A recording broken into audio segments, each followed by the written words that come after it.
Much, Honorable Speaker. First of all, from what the Minister has read, in my opinion, nothing qualifies to be an emergency. But I want to begin by thanking NRM Whip for the good mobilization. There are colleagues I have not seen for more than a year. I want to thank them. Honorable members, all these members of parliament have been coming here. Unless you're telling me you've been half blind. Leave my members of parliament, they have been coming to the house. Madam Speaker, I agree.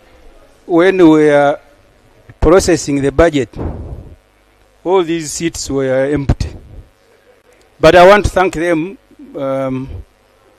I am only fearing, because last time when SFC invaded us, they were standing like many of those NRM MPs in the corners. Honorable. Can I now No, move to the Honorable. motion? Yes. Honorable, I have told you the members of parliament are elected to be in this house. So when you say that you've not been seeing these members of parliament, that is an insult to yourselves. And I am sorry, Madam Speaker, I didn't mean to offend anyone. But if there are colleagues who have come for voting, Madam, you can ask them to excuse themselves. We need some air. These ones who are standing everywhere, they will be notified that voting has started. Can you bring? There is an order. There is an Speaker. Is my senior friend and brother, Ssemujju, in order to begin calling us SFC like you do not know us. You have been seeing us in this house. And then you are there saying you want fresh air. So you are going to get out, I sit where you are seated. Because I'm respecting you to sit while you talk, and I'm here. So the order is Ssemujju in order to begin calling us SFCs when he knows that we are members of parliament, really. And then you want fresh air. You go out, we sit where you sit. But Honorable Ssemujju, for me I have enough fresh air. If you're squeezed there, just bring your seat next to me. Come and sit next to me. Because to the best of my knowledge, this place is very high. The hair here is good enough for everybody. And nobody who is standing here is an SFC. Why do you Madam talk Speaker, about SFC? I was just sympathetic. If they don't care, they can continue standing, and I withdraw. I was just sympathetic to them. But the motion by Honorable Fox Odoi was carried in this house to the extent that instead of the minister being referred to the relevant committee, now the committee of the whole house is proceeding, not debating, is proceeding to interrogate the minister. And my question, where I require you to guide, at what point do you anticipate members of parliament to ask of the minister documents? At what point, for example, does the minister report to us that a resolution of this house, where you, Madam Speaker, you were presiding, had identified loopholes in corporate governance in Atiak? Government, which is a majority shareholder, has put way more money than what the company should have done. At what point are we going to satisfy ourselves that the figures attached and are being requested of us to approve has been answered by the minister? Even on the LC1 elections and LC2, it is not enough to come and say I need 66 billion for LC1, LC2. We need to see the list of all the villages attached, so that every member here can be sure that in my village I will not go back and they are going to ask me questions why village A is missing from the national list, and even 2. On the issue of the police, there is a figure here, Madam Speaker, of 56 billion. And the request is for reimbursement of police, special police constables. I can tell you, in Lira, and I think in many parts of the country, the special police constables have not been paid for the services they gave. And here the figure is saying reimbursement. Reimbursement presupposes that you had picked money from somewhere and paid them. But they were not paid for the work they offered. So at what point do we satisfy ourselves that actually this ministry had paid? So in terms of procedure, I'm asking you, Madam Speaker. Thank you, Honorable Dur. One, we are at the budgeting processing stage for us to approve this money to go to be approved as a supplementary. On the issues of accountability, we have accountability committees that verify what this money has gone to do. For instance, this goes to COSASI that has been managed by Honorable Segona. So it is Honorable Segona to tell us in his report that is going to bring whether the money is being used in a proper way or not. Let me hear from Lob first before.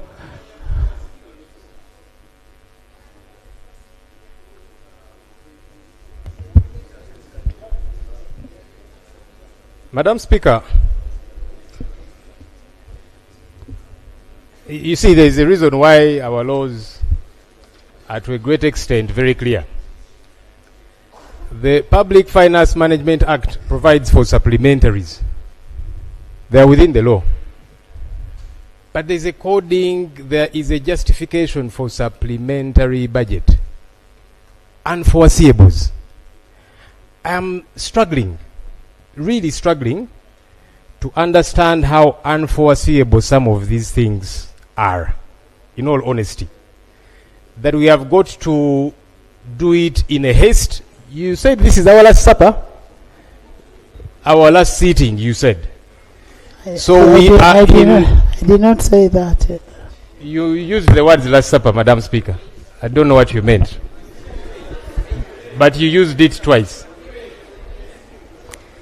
Anyhow, Madam Speaker, we are closing down as Parliament and we seem to be in a haste to appropriate money for what we are saying is unforeseeable. I am struggling to understand how unforeseeable some of these things are. We've talked about the inaugural ceremony. There is money for ATIAC. Right, Honorable Speaker, 37.9 billion. We have been here and we have screamed our voices hoarse about projects like ATIAC. There is another one, Day by a Farmer. Honorable Musasis, I want you to listen on ATIAC. Madam Prime Minister, don't interrupt Honorable Musasis. He needs to listen to these critical issues. We have talked about Day by a Farmer, which was given free money, 778 billion. Money was given to Inspire Africa Coffee Factory in Tungamo, 180 billion plus. Rocco, 260 billion shillings plus. Of course, there's Lubowa Specialized Hospital, which has become a white elephant.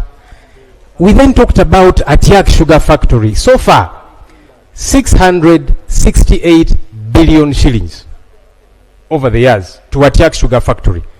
It's a factory I went to visit with colleagues. And there is no sugar coming out of there for the last couple of years. But every year we keep appropriating money. Now we're even bringing money through a supplementary for ATIAC Sugar Factory. Help me understand. Who is this ATIAC person that we have got to keep giving them money, billions of shillings on an annual basis, that now it even has to come through a supplementary, that it is an emergency? Right, Honorable Speaker, to the taxpayers who are watching us, we could be seen as conduits of fraud. Fraud is when you are paid for a service and you don't deliver it. You have given 668 billion shillings so far to ATIAC. No sugar is coming out of there, and this is free money. You want to add them money. For what? I don't understand. Thank you. Right, Honorable Speaker, the classified that's indicated here, within the 3% legal limit, 300 billion. Outside the 3%, 110 billion. That's a total of 410 billion shillings. Look, every country will have a classified budget. But you see, your classified budget has got to be tethered to your revenue. You cannot be a heavily indebted poor country and you keep having trillions of classified budget. Now you have a supplementary for classified 410 billion shillings. A few days to the closure of government. What are you going to do in these few days for this classified of 410 billion shillings? Honourable Speaker, yes, our rules can be suspended and all of that, but these things should make sense to the taxpayer. They should make sense. Now, the taxpayer might try and understand you on the hospitals and so on, and hopefully that money will go to the hospitals. Because many times we pass money for some of these things and it is fired. When you read the accountability reports, you see money was transferred from this and taken to something else. So hopefully for the hospital money it gets to do that. But help the taxpayer to understand this 410 classified budget billion. For a few days, government is closing down. Billions to Atiak sugar factory that you've been giving money. Nothing is happening there. I want to understand, Honourable Speaker. I genuinely want to understand from Prime Minister and her team. Help me and the taxpayer whom you're going to squeeze a lot more. You recently passed here more money, higher taxes on fuel and so on. So the taxpayer is paying for these things. Help the taxpayer to understand. Thank you. We are waiting. Thank you. Honourable Madam Speaker, I wish to clarify on the issue of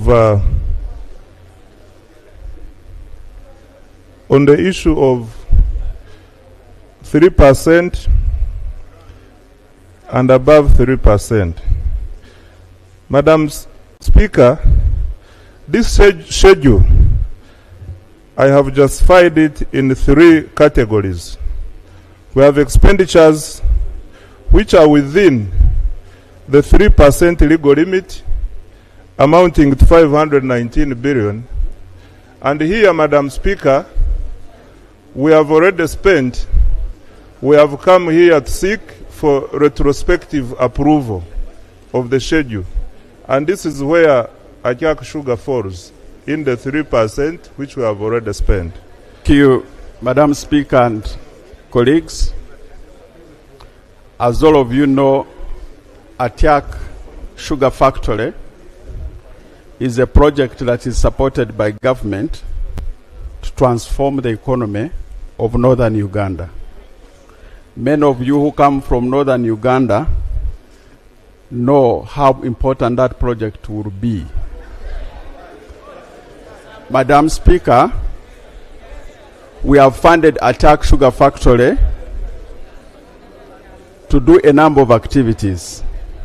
One is irrigation, and Atiak Sugar Factory is finishing up the irrigation system to help guard the changing weather so that there is proper production of the sugar cane. As we speak, Madam Speaker, I know members are very much concerned with when will the sugar from Atiak Sugar Factory be put on the market. I have good news for you. Atiak Sugar Factory will start producing sugar in the month of September this year. The irrigation has ended. 2026 will have sugar. So we should be able to support this sugar factory so that we have the factory running in September 2026. let's say Lob. Honourable Speaker, I seek your procedural indulgence. We were here a couple of months ago, and I was giving a report to this House about Atiak Sugar Factory, which we give billions, no sugar coming out of there, Day Biofarma, Inspire Africa Coffee, Rocco, and so on. The response by government was that we have acquired stake in a number of these entities. I then asked, where are the share certificates? Where are the valuation reports? Government conceded that for some of these, valuation had not happened. Honourable Speaker, I remember when money was being passed for Day Biofarma, 723 billion at the time. We asked government, they said they had not carried out valuation. So we said, what stake are you buying if you don't know the value? You guided, Right Honourable Speaker, and you remember I disagreed with you. You said, let's pass the money. Then, government will hold that money before dispatching it to the entity, to the private company, until they do valuation. And you said they will bring the valuation report here before the money is dispatched. They have never brought that report. And I told you, once we have appropriated that money, we become functus official. The Attorney General of Uganda, the Honorable Chiriowa Chiwanuka Nsumikambi Mugambe, promised on this floor, on the Hansard, that he will come to this house and table share certificates and table valuation reports for these companies. That has never happened. But government keeps coming back for more money. What are we funding? Because when you say we have got stake, we are shareholders as government in each of these companies, where is the evidence? But also, before you acquire stake, you first do valuation. Good business people know that before you inject your money in a business to say I'm buying, let's say 30%, what is that 30% worth? That's when you do valuation, and then you know I am buying this much stake. These people lied to us because they have never produced those certificates, they've never produced the valuation report, so they told us a lie. Why then do you keep coming back for more money? You don't want to be transparent, because what we want to know, you are asking us to appropriate money to what? We want that accountability. By the way, it's not even enough, Right Honourable Speaker, that sugar begins to come out of Atiak in September. As sure as day follows night, it's not going to happen, because every year they keep promising us. But let's even say it comes out. The taxpayer is asking, what is my stake? Forget that sugar will come out of that private entity. What is the stake? Why don't you want to respond to these questions? But you want to keep coming, asking us for more money and all of that. No, we should not proceed this way, Right Honourable Speaker, in my view. AJ. Right Honourable Speaker, I want to thank the leader of opposition for his very loud submission. I'm a first time here. Loud, I heard him clearly. That's what loud means. I am a first time member of Parliament like him, and I've since learned how things are brought to Parliament. Normally, entities of government, where government has invested, there is an audit act. So we send the Auditor General who reports to Parliament on what has been found. I was advised that we don't just drop documents on the floor yes, and I'm telling you, I was advised. So, Right Honourable Speaker and Honourable colleagues, I would want to imagine that all the money that was audited, the Auditor General can give a